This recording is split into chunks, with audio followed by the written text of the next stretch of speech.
Sudarshan Kumar, New Zealand. बाबा, आपकी बातें बड़ी सरल स्पष्ट होती हैं, लेकिन कुछ बातें सिर के ऊपर से गुजर जाती हैं।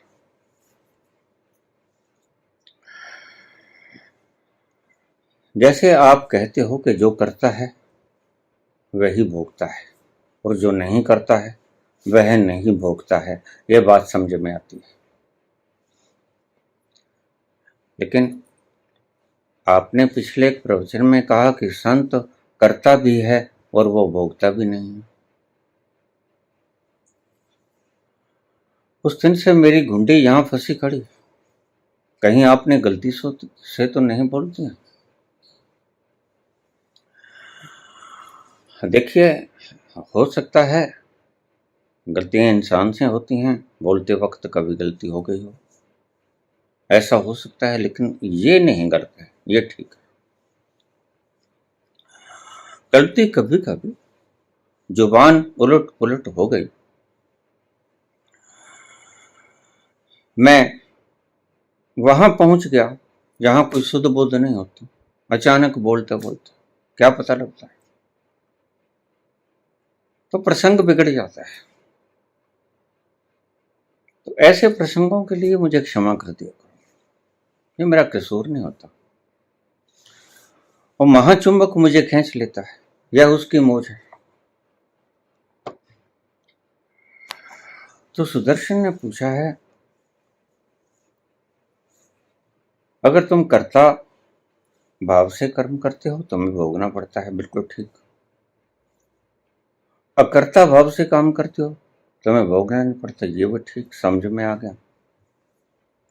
लेकिन तुमने एक पिछले प्रवचन में कहा कि संत करता भी है, कर्ता भाव से करता है और भोगता नहीं है। अब ये समस्या बाहर हो गई। ये बातें तो गीता में, पहली बातें तो गीता से स्पष्ट है और सभी धार्मिक ग्रंथों में, उपनिषदों में इसका वर्णन है। लेकिन ये बिल्कुल नई और अद्भुत बात है। क्या आपकी जुबान फिसल गई थी या कि हमारे समझ में नहीं आई बात? कृपा करके इस टेढ़े सवाल का जवाब दीजिए। जुबान नहीं फिसली थी पुत्र, मुझे ठीक है। इस्लाम में एक शब्द आता है, कह दूंगा साफ हशर में पूछेगा कर खुदा, लाखों गुनाह किए तेरी रहमत के जोर पर। बस ये वहीं से निकला है। गुनाह भी किए हैं और लाखों किए हैं और तेरे जोर पे किए हैं, भुगतने पड़ेंगे। ये क्या है?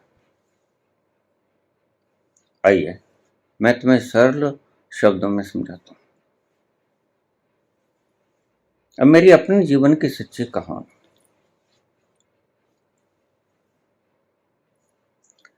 बहुत जन्मों पहले की बात है। तब मैं राजा हुआ करता था, सिंहासन के ऊपर आसीन हुआ करता था। मेरे राज्य में प्रजा बड़ी सुखी थी, लेकिन मैं हृदय से कपटी था। अक्सर राजा हृदय से कपटी हो ही जाते हैं। जिसके हाथ में सत्ता आ जाती है, बल आ जाता है, गाहे बगाहे वह उस बल का दुरुपयोग कर ही लेता है। तो दुष्ट प्रवृत्ति का था, लेकिन जनता मेरे से संतुष्ट थी।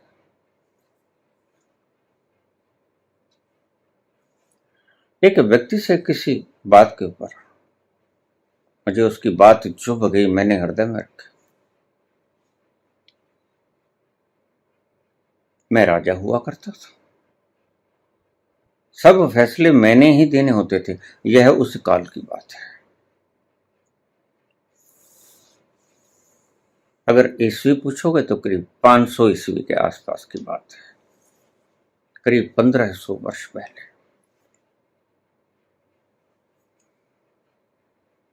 ऐसा लोकतंत्र वगैरह संविधान वगैरह तब नहीं था।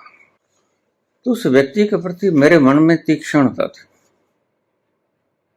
और मैं चाहता था कि कब यह व्यक्ति आड़े आ जाए तो इससे बदला लिया जाए।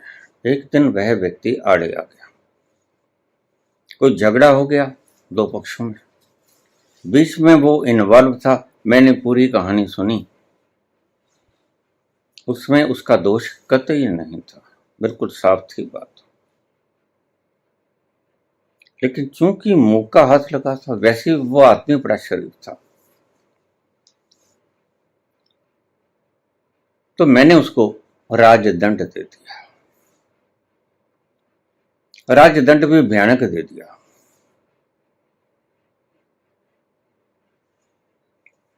वह राजदंड मैंने गलत दिया, मैं जानता हूं, और वह स्टोर है और वह मैंने अभी तक भुगता नहीं। या कहिए कि प्रकृति के संचालन ने, व्यवस्थाएं उस बीज को अभी परिपक्व करके फल में नहीं डाला, तो वह मेरा पेंडिंग पड़ा है, अभी मैंने वो भुगतना है। अब समझिए बात को, अब आपको साफ समझाएगी।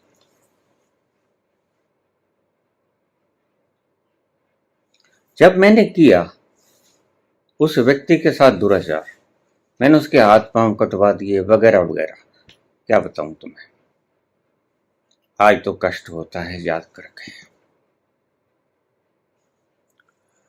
तो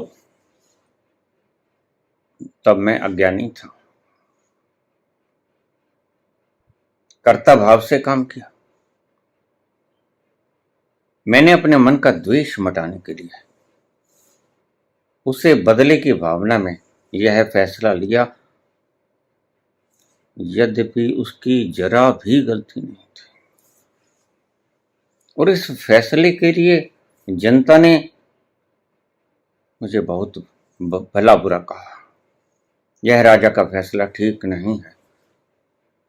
लेकिन मेरा फैसला ये था ही नहीं, यह है ईर्ष्या का फैसला था, यह नफरत का फैसला था। फैसला वाकई ही गलत था, क्योंकि मैं अज्ञानी था। मैं इस सारे ताम झाम को अपनी करनी समझता था। तब मैंने क्या किया, कर्म कर्ता भाव से किया, कर्ता भाव से किया। वो मेरे भीतर आज भी उसका बीज मैं स्पष्ट देखता हूं। जब संत कहता है अभी रुकना पड़ेगा, तो वह अच्छे भले से देख लेता है अपने अचेतन को कि कितना कुछ सामान बाकी है मेरा ही किया हुआ, और यहां खाता वही क्लोज करके जाना पड़ता है, चाहे कोई भी है, वो राम है, कृष्ण है, बुद्ध है, महावीर है, सभी को खाता वही क्लोज करके जाना पड़ता है। उससे पहले वो जाता नहीं। वह पहुंच गया है, वह नहीं पहुंचा है, उसका अज्ञान टूट गया है, नहीं टूटा है, उसको भोग के जाना पड़ता है।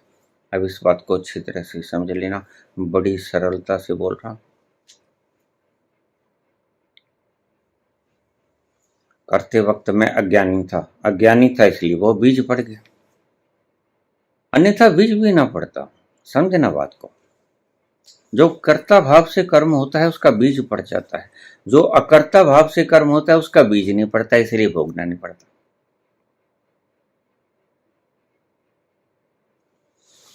अब क्या हुआ, 1500 साल बाद मैं संत हो गया। आइए संत की परिभाषा भी जान लें।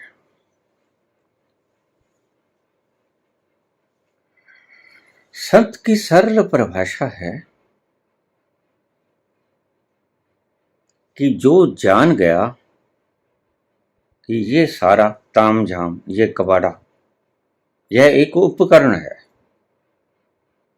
यह एक यंत्र है, यह एक मशीनरी है। यह विचार जो उठ रहे हैं, ये भावनाएं जो उठ रही हैं, ये भीतर से जो भावनाएं उठ रही हैं, ये सारा तामझाम जो इसे उपकरण के भीतर उठ रहा है, इसे जब तक मैं समझता हूं ये मैं हूं या मेरा है, तब तक व्यक्ति असंत है, संत नहीं है। जब उसे ये पता चल गया, शब्दों को ध्यान से समझा, जब उसको ये पता चल गया, जब उसने ये देख लिया कि मैं करने वाला नहीं हूं, यह उपकरण है, ये विचार मेरे नहीं और मैं नहीं, ये भावनाएं मेरी नहीं और मैं नहीं, और यह शरीर मेरा नहीं और मैं नहीं, यह जब दिख गया, इसी को ज्ञान कहते हैं। बस जिसको ये दिख गया वह संत हो गया। संत की सरल परिभाषा मैंने आपको बता दी। 1500 साल बाद वो सब भीतर जमे पड़े। तुम सभी आके कह देते हो बाबा मन बड़ा बोझिल है, भारी है और फिक्र भी कोई नहीं, तो मैं तुम्हारी बातों को अच्छी तरह समझता हूं। फिक्र कोई नहीं है, मौज मस्ती की सब पदार्थ तुम्हारे पास हैं, लेकिन फिर ये बोझ किस चीज का हृदय के ऊपर? यह उन अचेतन मन में पिछले जन्मों के किए हुए संस्कारों का बोझ है, भार है, और तुम्हें पता भी नहीं चलता। तुम ढूंढते फिरते हो, हाथ पांव मारते हो, ये बोझ किस चीज का है, कमी तो कोई है नहीं, फिर ही तो तुम संतों के पास जाते हो और संत तुम्हें आगे से लूट लेते हैं। आजकल संत बढ़िया होने लगे हैं, उनको तो बहाना चाहिए। एक संत व्यक्ति मेरी वीडियोस की हूबहू कॉपी करके बोल रहा है आज। मैं उसे क्या कहूं? भाई बोल लो, क्या फर्क पड़ता है? मेरे को सुन लिया कि तेरे को सुन लिया, क्या फर्क पड़ता है? और मेरे शिष्य बड़े दुखी हैं उससे। जो गलत काम कर रहा है इसका ऐसा होना चाहिए, ऐसा कुछ नहीं होना चाहिए। मेरा ही फॉलोअर है, मेरी ही बातों को दोहरा रहा है, कुछ गलत नहीं करता। और बोलो भाई, जितना बोलना है बोलो। लोग ओशो की बातों को आज बोल रहे हैं,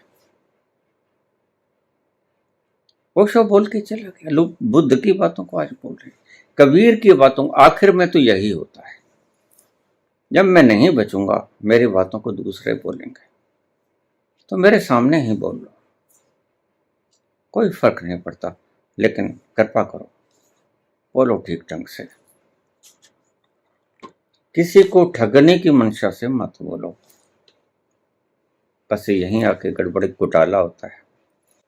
1500 साल पहले किया, कर्ता भाव से किया, तो उसका बीज आज भी भीतर है, अभी अंकुरित नहीं हुआ, तो भोग के जाना पड़ेगा। जो बाबा ने कहा, अब तुम्हारे प्रारब्ध कर्मों को भोगने का वक्त हो गया है। ठीक है, संत इतना ईमानदार हो जाता है, और संत के लिए ईमानदारी और बेईमानी दोनों में कोई फर्क नहीं रहता, सम भाव होता है दोनों में। राग द्वेष, मान अपमान, सुख दुख, उनमें बराबर की झलक होती है। वह दोनों को यकसां समझता है। क्यों? क्योंकि भेद बुद्धि खत्म हो जाती है। संत कौन? जिसकी भेद बुद्धि खत्म हो गई। तुम कहानी पे लौटे। 1500 वर्ष पहले मैंने पाप किया। यहां थोड़ी सी और बात समझा। जो संत हो गया और जिसने पिछले जन्म में जाने की कला सीख ली, वह सचमुच परिवर्तन हो जाएगा। वह पिछले जन्म की बातों को बताने या दोहराने के लिए इसीलिए नहीं बोलेगा कि आपसे कुछ ऐंठ सके, कोई पैसा, कोई धन दौलत, कुछ मान सम्मान, उसका अपना स्वार्थ कुछ नहीं होगा। निर्लिप्त भाव से वो बिल्कुल साफ साफ बोलेगा। ये आजकल जैसे PLR वगैरह की ठगी रचा रखी है, ऐसा कुछ नहीं होता। जिसने ये जान लिया कि पिछला जन्म होता है, दैट इज सफिशिएंट, इतने से ही बुनियाद जड़ी गई। पिछला जन्म होता है, बुनियाद जड़ी गई, वह कंपेगा नहीं मृत्यु से, क्योंकि पिछला जन्म होता है, यानी मृत्यु नहीं होती। मरूंगा नहीं, मैं नहीं मरूंगा। जो मर गया वह कोई और था। यहीं से ज्ञान की उत्पत्ति की शुरुआत होती है। शरीर मरा, मैं न मरो, मरे संसारा, मोहे मिला जिलावन हारा। ये जिलावन हारा कौन है? ये वही जो शस्त्र से कटता नहीं, जो आग जिसे जलाती नहीं, जैसे वायु सुखाती नहीं, जिसे पानी गलाता नहीं, यह वो जलावन हारा है जिसे कबीर कहते हैं। तो पिछले जन्म में संत सब चीजों को भोग लिया होता है, सब पदार्थों को भोग लिया होता है। गरीबी भी भोगी होती है, अमीरी भी भोगी होती है, राजशाही भी भोगी होती है, परम दरिद्रता भी भोगी होती है। इसलिए उसके पास बड़ा विशाल भंडार होता है। किसका? अनुभवों का। उससे ज्यादा अनुभवी खोजना मुश्किल है। अगर तुम्हें कोई जीवत संत मिल जाए तो उसकी शरण लग जाना। उसके पास बहुत विशाल भंडार है जो तुम्हारे पास नहीं, जैसे तुम जानते नहीं, जैसे तुम उपेक्षित कर देते हो। तुम उपेक्षित कर देते हो, नहीं है परमात्मा, जबकि तुम्हें पता नहीं है। सच सच में तुम्हें पता नहीं, क्योंकि तुमने खोजा नहीं, तो पता कैसे लगेगा। खैर, संत के पास बहुत विशाल अनुभव होता है। वह किसी वक्त हर तरह के अनुभव में से गुजरा होता है। बीमारी उसने झेली होती है, कठोर से कठोर। स्वस्थ उसने झेला होता है। आनंद सुख उसने माना होता है, दुख उसने माना होता है। प्रत्येक प्रकार के ओझे, गम, सुख दुख, दर्द, पीड़ाएं उसने सहन की होती हैं। इसलिए वह सभी इन दुखों को, पीड़ाओं को, इनके अनुभवों को भली भांति जानता है। इन्हें थोड़ा सा इशारा देना ही काफी होता है। अब क्या हुआ? मैंने कर्ता भाव से कर्म किया, मैंने पार्शियलिटी की, मेरे मन के भीतर उस व्यक्ति के प्रति बदले की भावना थी, किसी और को मोहरा बना के मैंने अपना वो बदला पूरा कर लिया। अज्ञानी आदमी ही ऐसी बातें किया करता है, अन्यथा उसकी बनाई हुई सृष्टि में अगर कोई बदला ले भी लेगा तो उससे क्या फर्क पड़ने वाला है। विज्ञान एक बात कहता है, शुरू शुरू में मैं भौतिकी पढ़ा करता था, तो फिजिक्स की किताब में आता है matter can neither be created nor can be destroyed. तो मैं बड़ा हैरान हुआ। मैं तो विज्ञान को परमात्मा से ऊपर समझता था। जिस दिन परमात्मा को टक्कर देगा विज्ञान देगा। अब मैंने कहा प्रोफेसर साहब यह क्या है? Matter can neither be created nor can be destroyed. कहता हाँ ऐसा ही, हम बना भी नहीं सकते, हम विनष्ट भी नहीं कर सकते। जितने एटम्स हैं बस उतने ही रहेंगे, हम बढ़ा नहीं सकते, हम घटा भी नहीं सकते। जिसने जो बना दिया बस बना दिया, उसमें से कुछ नहीं घटाया बढ़ाया जा सकता।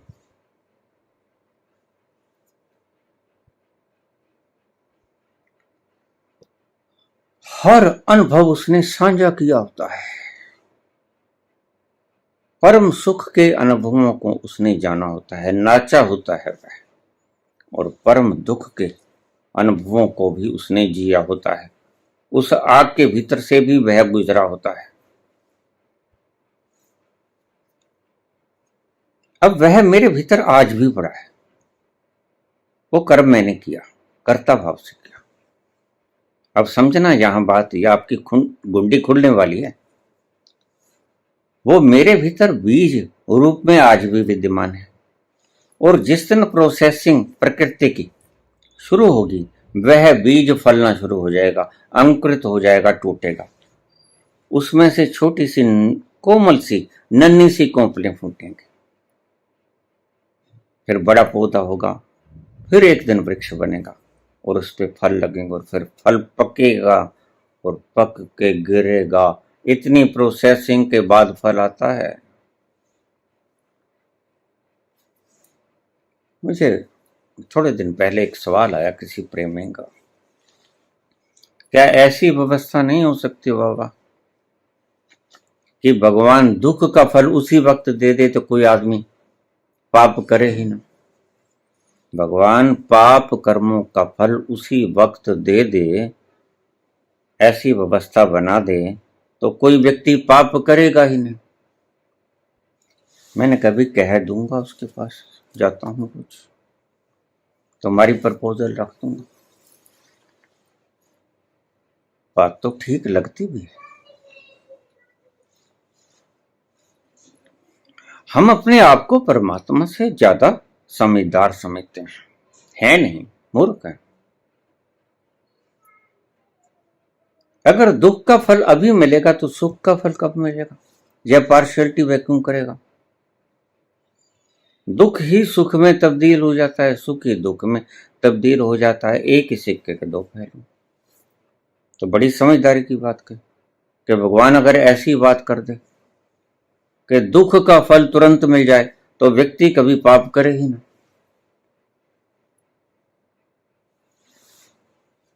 हमारी बुद्धि तरह तरह के रंग रंग के विचार सोचती है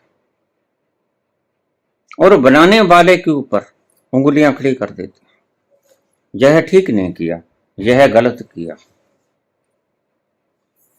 हम उस सृजनहारे के ऊपर सदा ही उंगलियां उठाते रहते हैं, यद्यपि हमारी औकात कुछ नहीं। हम कहते हैं ऐसा नहीं करना था, ऐसा करना था। हम उसको सलाह मशवरा देते हैं, जानते हैं हम कुछ नहीं, एक कण भी पैदा नहीं किया हमने। और जिसने इतनी सृजना गढ़ी उसके ऊपर हम मशवरे कि अगर ऐसा कर देता ज्यादा बढ़िया था। ऐसा ही हमारे जीवन के साथ होता है। हम परमात्मा से रोज शिकायत करते हैं, तेरा क्या जाता था अगर तू ऐसा कर देता। रोज शिकायतें, रोज उल्हाने, रोज उसकी प्रोसेसिंग में गलतियां, ये हमारा स्वभाव बन गया है। यद्यपि ना हम कुछ बिगाड़ सकते हैं ना कुछ बना सकते हैं। वक्त बीतता गया। अब क्या होगा? जब मैंने किया वह बीज पड़ गया, वह अंकुरित भी होगा, वह कभी पेड़ बनेगा और फल भी लगेगा और फल भी पकेगा और पक के गिरेगा। इसे ही फल का पकना कहते हैं, भोग कहते हैं। अब देखिए वो भोग भी आएंगे क्योंकि मैंने कर्म किया है। अब ठीक तरह से समझ लेना, इस प्रवचन को संभाल के रखना। आपकी सारी संशय वृत्तियां दूर हो जाएंगी। अब जब वो फल पकेगा, पक के गिरेगा, बस तभी व्यक्ति को भोगना पड़ता है। एक दिन तो वो पकेगा। अब नए कर्म तो बनने समाप्त हो गए। अब क्या हुआ? अब पुराने प्रारब्ध कर्मों का फल मुझे भोगना पड़ेगा। फल भी आएगा और फल मुझे भोगना पड़ेगा, ये बताओ। क्योंकि तब मैं सफियर पर ही बैठा था जिस वक्त मैंने किया, कर्ता भाव से किया। लेकिन आज तो मैं केंद्र में छलांग लगा गया। आज तो एक्शन का रिएक्शन तो आएगा, फल पकेगा। फल पकेगा तो क्या मुझे खाना पड़ेगा? क्योंकि फल आता है परिधि पर, सफियर पर, और मैं बैठ गया सेंटर पे। अब वो कर्म का फल सफियर के ऊपर घटनाएं घटेंगी।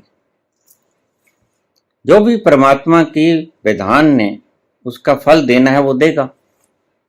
वो कष्ट हो, वो क्लेश हो, कुछ भी हो, दुख हो, दर्द हो, मेरा कुछ भी टूटे फूटे, कुछ भी मेरा बिगड़े तिगड़े,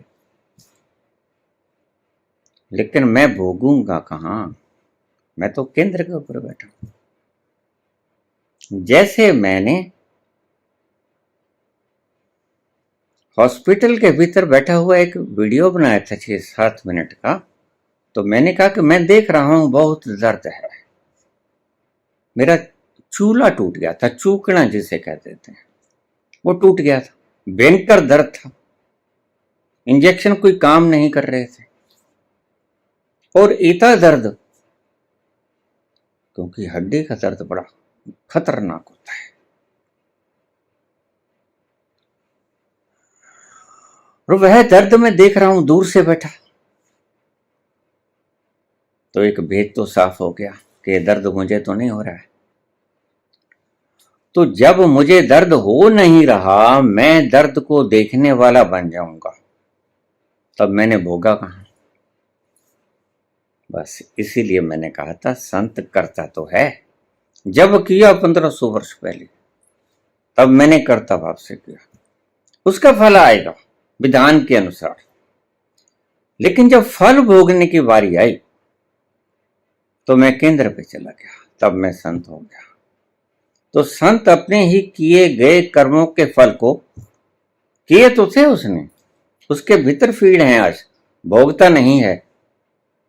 इस दृष्टि से मैंने आपको कहा था मुझे भोगना नहीं पड़ेगा, जो भी हो, अच्छे से अच्छे, बुरे से बुरे कर्म का फल मुझे नहीं भोगना पड़ेगा, क्योंकि वह आएगा सर्कल पर, स्फीयर पर, और मैं बैठ गया केंद्र में, सेंटर में, जहां वो तत्व विद्यमान है जिसे भगवान कृष्ण कहते हैं। स्थिति प्रज्ञ हो जा अर्जुन, अपनी प्रज्ञा में स्थित हो जा, तू जहां बैठा है वहां बैठ जा, जाके जो तेरा स्थान है वहां बैठ जा जाके, और उस स्थान में बैठ जाएगा तो तुम्हें स्फीयर के ऊपर, सर्कल के ऊपर घटती हुई सभी घटनाएं दिखेंगी। फिर तुम भोगता नहीं रहोगे, तुम करता नहीं रहोगे, तुम साक्षी रहोगे, दृष्टा रहोगे। दुख आएगा वो भी तुम्हें दिखेगा, सुख आएगा तो वो भी तुम्हें दिखेगा। इसलिए मैं कहता हूं सब पुण्य सब पाप बेकार है संत के लिए। महापुण्य किए जो उसने, उनका फल आएगा, अच्छा रसीला फल आएगा। और अगर कोई संत नहीं होगा, खूब जश्न मनाएगा उसका, कि उसको कुछ भी मिले अच्छा मिलेगा, राजशाही गद्दी मिले, कोई शोहरत मान्यता मिले, तो वह उससे प्रसन्न होगा। लेकिन संत उस केंद्र बिंदु पे बैठा हुआ देख रहा है, उसका क्या बिगड़ा और क्या बना? कुछ नहीं बना और कुछ नहीं बिगड़ा। संत ऐसे अच्छे कर्मों का फल और बुरे कर्मों का फल भोगता नहीं, करता तो है। यहां फर्क समझना, जब करता है तो भोगता क्यों नहीं? क्योंकि करता वक्त वह अज्ञानी होता है और भोगता वक्त वह ज्ञानी हो जाता है। इतना सा फर्क है। करते वक्त वह अज्ञानी होता है, वह जानता है मैं ये शरीर हूं। करता वक्त मैं ये मन हूं, मैं ये विचार हूं, मैं ये भावनाएं हूं, मैं ये सारा पुंज, सारा उपकरण मैं हूं, ये भ्रम है उसे। इसीलिए वह कर्ता भोक्ता बन जाता है। और जब वक्त बीता,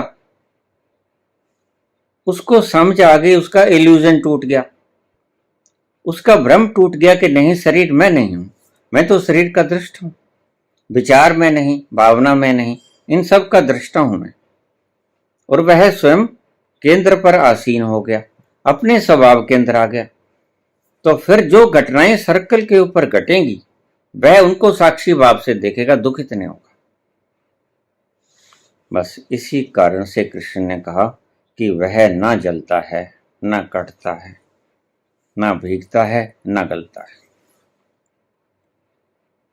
तो सुदर्शन ने जो सवाल पूछा कि यह बिल्कुल तीसरा सवाल है। जो करता है वह भोगता है, समझ में आ गया। जो नहीं करता है, अकर्ता है, वह भोगता भी नहीं है, यह भी समझ में आ गया। लेकिन आपकी तीसरी फिलॉसफी समझ नहीं आई। तीसरी फिलॉसफी इसलिए समझ नहीं आई कि तीसरी फिलॉसफी पे आकर किसी ने बोला नहीं। मैं वहां जाकर बोल रहा हूं जहां जाकर दुखों के दुख भोगने नहीं पड़ते और सुखों के सुख भी भोगने नहीं पड़ते।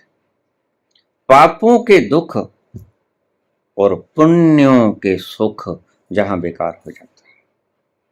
मैं तुम्हारी आंखों के सामने से सड़क के ऊपर 6 आदमी गुजर रहे हैं, तुम्हें कोई फर्क नहीं पड़ता।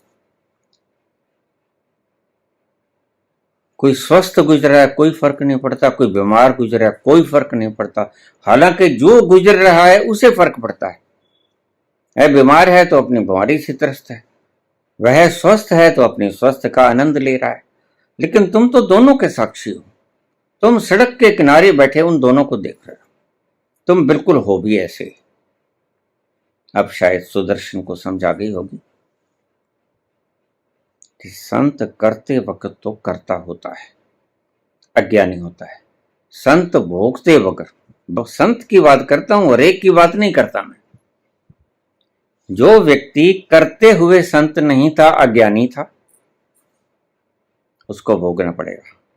लेकिन अचानक तुम्हें पता चल गया कि मैं भोगने वाला तो हूं नहीं, मैं तो ये सारे इंस्ट्रूमेंट हूं ही नहीं। तो जब तक वो फल आएगा तब तक तुम ज्ञानी हो चुके होगे, संत हो चुके होगे। तो फिर घटनाओं के फल तो आएंगे। Every action there is an equal and opposite reaction. ये बिल्कुल अपना सिद्धांत तो काम करेगा। लेकिन तुमने अपनी स्थिति बदल ली। तुम स्फीयर पे थे, तब तो तुम भुगत रहे थे। अब तुम स्फीयर से छलांग लगा के आ गए सेंटर पे, केंद्र पे, तो अब तुम चीजों को घटते हुए देखोगे। वही पाप जो तुमने एक दिन किया था, वही पाप जो मैंने एक दिन किया था, एक दिन उसका फल आएगा। बाबा भी कह गए कि अब विपत्ति काल शुरू हो गया। अब तुम्हारे प्रारब्ध कर्मों के जो फल शुरू हो रहे हैं वो तुम्हें भुगतने पड़ेंगे। या तुमने जो लोगों के उठाए, ये दूसरी बात। ये मैंने समझाया तुम्हें पहले कि संत अगर भीतर जाके ये बात कह दे कि इसको दुख से मुक्त कर दे, मुझे दे दे ये दुख, तो वह व्यक्ति उन दुखों से मुक्त हो जाएगा। वह व्यक्ति संत को भोगने पड़ेंगे, वह फल, कर्मों के फल संत को भोगने पड़ेंगे। उस वक्त वो मुक्त हो जाएगा, उस व्यक्ति के कैरी फॉरवर्ड हो जाएगा। लेकिन एक तीसरी बात और बता दूं, सभी बातें क्योंकि अध्यात्म की हैं तो समझ से बाहर हो जाती हैं। संत ने दूसरों के पापों को खुद उठाकर पुण्य भी किया, तो प्रकृति उसको इनाम के अंदर कोई चीज देगी। इनाम में क्या देगी? साक्षी भाव। ये सबसे बड़ा इनाम है। परमात्मा का सबसे बड़ा इनाम क्या है? साक्षी भाव का जन्म जाना। परमात्मा की सृष्टि में सबसे बड़ा पुरस्कार क्या है? बार बार बोल रहा हूं, परमात्मा की सृष्टि में पुण्यों का सबसे बड़ा पुरस्कार क्या है? कि परमात्मा उस व्यक्ति के भ्रम को हर लेता है, इल्यूजन को तोड़ देता है, सत्य को प्रकट कर देता है। वह जान जाता है कि मैं हूं कौन? मैं शरीर नहीं, मन नहीं। और जो ये जान गया कि मैं नहीं हूं, मन नहीं हूं, कर्मों के फल आएंगे और वह साक्षी की तरह एक फिल्म की भांति सिनेमा हॉल के भीतर बैठा हुआ उस स्क्रीन के ऊपर चलती हुई फिल्म को निहारता रहेगा। ऐसा हो जाएगा उसका व्यक्तित्व। तो जो भी अब सुख आएंगे, बाबा उस दिन बोल गए, अब तुम्हारे प्रारब्ध शुरू हो गए, मेरे अपने किए हुए सब खत्म, सब खत्म। उसके आगे जितने बाकी रह गए जाने के वो फलीभूत होने लगे। अब वो कर्म भी फलीभूत होगा जो मैंने आपको बताया। जब मैं राजा था और फैसला मैंने गलत ले लिया था, लेकिन मुझे भोगना नहीं पड़ेगा। शरीर के द्वारा किया, मन के द्वारा किया, भावनाओं के द्वारा किया, और उनको ही भोगना पड़ेगा। मैं साक्षी की तरह केंद्र बिंदु के ऊपर बैठा बैठा सफियर के ऊपर घटती हुई घटनाओं को देखता रहूंगा निरंतर। बात थोड़ी गहरी थी, सरलता से कहने की चेष्टा की है। अगर उतनी ही सरलता से आपके हृदय में प्रवेश कर जाए, तो अगर आप कुछ भी करते हो, तभी तो हमारी सनातन संस्कृति महान थी। इन्होंने ऐसे ऐसे गहरे तथ्यों को उजागर किया जो दूसरे लोगों के गले से उतरते नहीं। अब देखिए, अणिका कणिका सदना कसाई, ये तार दिए। सदना कसाई तार दिया, कापा लेकर रोज पशुवध करता है, मुर्गे काटता है, बकरे काटता है, और बहुत तर गया। और तुम कहोगे हम तो दानी, हम तो इतना बुरा करते भी नहीं। हमें भी तार दो, तुम भी तर जाओगे भाई। एक छोटा सा इल्यूजन है, उसे तोड़ दो। क्या, आंख खोल के देख लो तुम हो कौन। बस बात तो इतनी सी है। तो बुल्ले शाह ने गलत थोड़ा ही कहा था, रब दा की पाना, उधरों फुटना ते इधर लाना। सत्य को जान लो आंख खोल के, अभी तो सोए हुए हो। सोने से जिस दिन तुम जग जाओगे, और देखिए तुम कब जग जाओ इसकी कोई भविष्यवाणी नहीं की जा सकती। तुम अगले अगले ही पल जग सकते हो, तुम्हारे में यह संभावना है। क्योंकि सोना झूठ है, जगना सत्य है, और जगना तुम्हारा स्वभाव है। जगना तुम्हारा स्वभाव है, तुम दिन रात जगते रहते हो। तुम वो तत्व हो जो रात और दिन निरंतर जागता रहता है। तो सोना तुम्हारा स्वभाव नहीं, सोना झूठ है, और जगना तुम्हारा स्वभाव है, जगना सत्य है। तो कौन जाने कब कौन जग जाए। अचानक ही वाल्मीकि जग जाते हैं, रत्नाकर वाल्मीकि हो जाते हैं। उल्टा नाम जपेते जाना, वाल्मीकि भय ब्रह्म समान। तो कब तुम भी ब्रह्म हो जाओ। इसलिए संत सभी को प्रणाम करते हैं। संत सबको प्रणाम करते हैं। सिया राम में सब जग जानी,